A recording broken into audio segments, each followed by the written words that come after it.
we see that still many companies look at inventory as a result. Inventory should not be just a result. It should be the consequence of a decision. And then we notice that taking that decision of how much inventory you actually need is not such an easy thing to do. In general, I see two approaches. A first approach is a bottoms-up approach, where we say, okay, I know that there is different types or different layers of inventory. I might need safety stocks. I might have cycle stocks. How much of which type of inventory do I need where in the supply chain? If you don't define your own target as a supply chain person, you will get a target. And that will most probably more be a top-down type of target.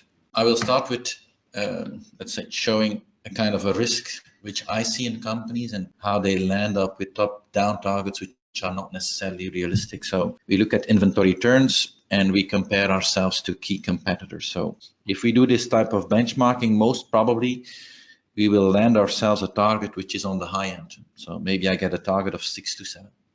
If you start benchmarking in 2 dimensions, then what do we show here?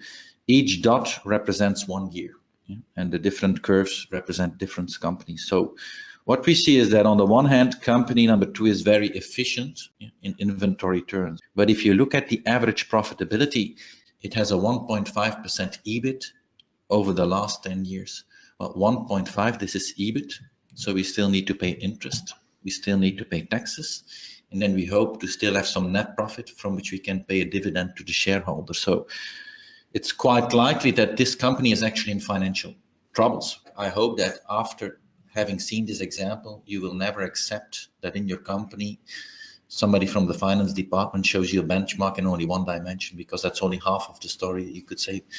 But the next question, of course, is like, if I accept that I need to benchmark in 2 dimensions or multiple dimensions, which metrics do I then need to compare? The concept developed in the book for that is the supply chain triangle. So we see on the top here service, we see cost, and we see cash. So in general, in companies, people in sales and marketing, they are primarily putting the top side of the triangle.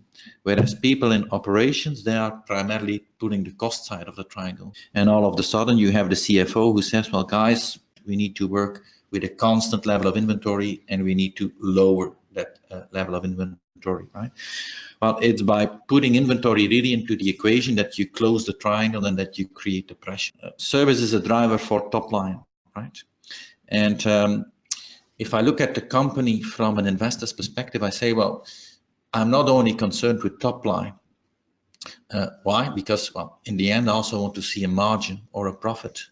The good thing here is if service is a driver for the top line, well, if I combine the service and the cost side of the triangle, I get to a margin metric.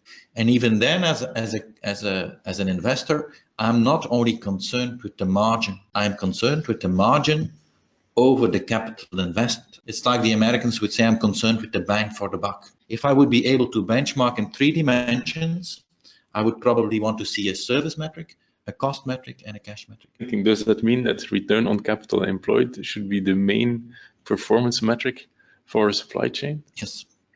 I'm convinced that to win the battle that supply chain is having in companies, it should install return on capital employed as the metric for the organization, because that leads to the right trade-off type of discussions. We try to combine these different insights into a, let's say, into a benchmarking technique. And the main trick is adding that dashed line here. Well, the dashed line here shows all the combinations of EBIT and inventory turns leading to the same bang for the buck, right? So if I need more inventory, so if I shift here to the left, my turns are lower, I see that I need to compensate for that with a higher EBIT. Or vice versa, if my EBIT would be lower, I say that's okay, but then you need less inventory. Yeah? So your turns need to be higher. So as long as we are on the line here, I'm indifferent as an investor.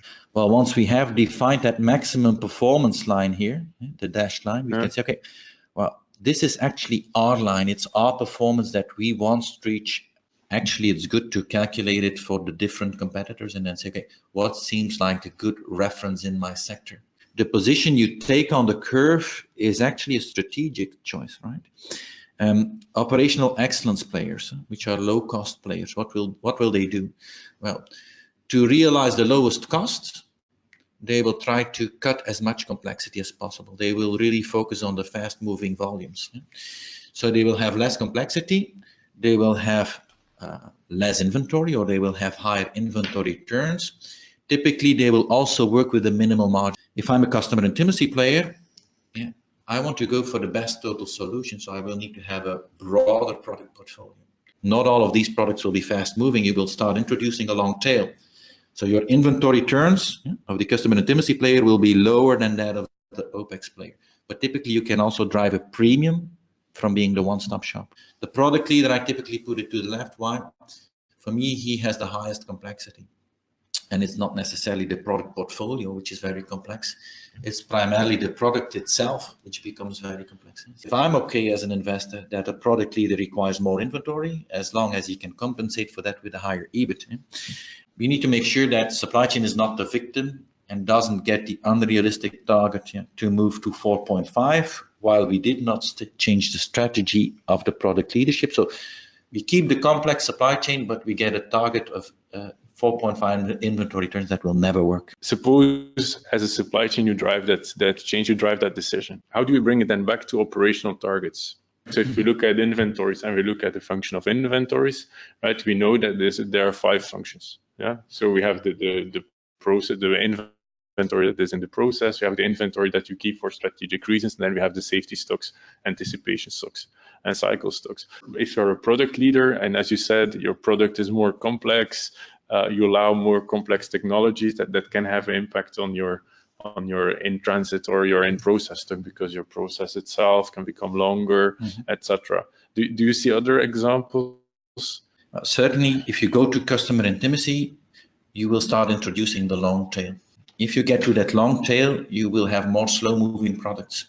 If you have more slow-moving products and you still want to give a good service level, you know it will inflate your safety stocks.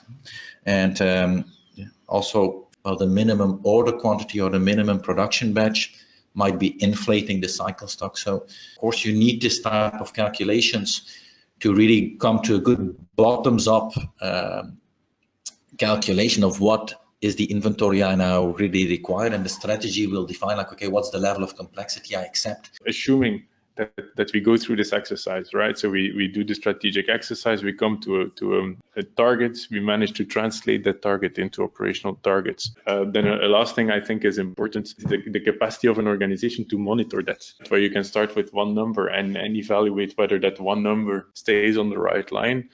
That's probably not enough. So you'll need to see at which point inventory within that big number is balanced, where I'm a proponent of this logic of measuring under and overstocks, right? Call it an inventory service level or whatever. You measure separately the items and the inventory where you are below your target. And on the other hand, you look at the inventories for the items where you're above the target. And basically your objective is to set up improvement actions to avoid, well, both of the red block, right? The red block where you are creating a potential risk on your service, and then on the other hand, the items where you are having more inventory than you actually need to realize your strategy. Who do you think in the organization should be responsible for that target? So I think supply chain is a good one to set targets, because if you want to do a bottoms-up calculation, you need a lot of analytical competence, which you typically find in supply chain. You also need a good understanding of the supply chain complexity. The ultimate responsibility for balancing EBIT and inventory should be with the president of a division or a business unit. Potentially supply chain will need to support that with doing the analysis and doing the calculation. But setting the target for me would be the ultimate responsibility of the president of the division.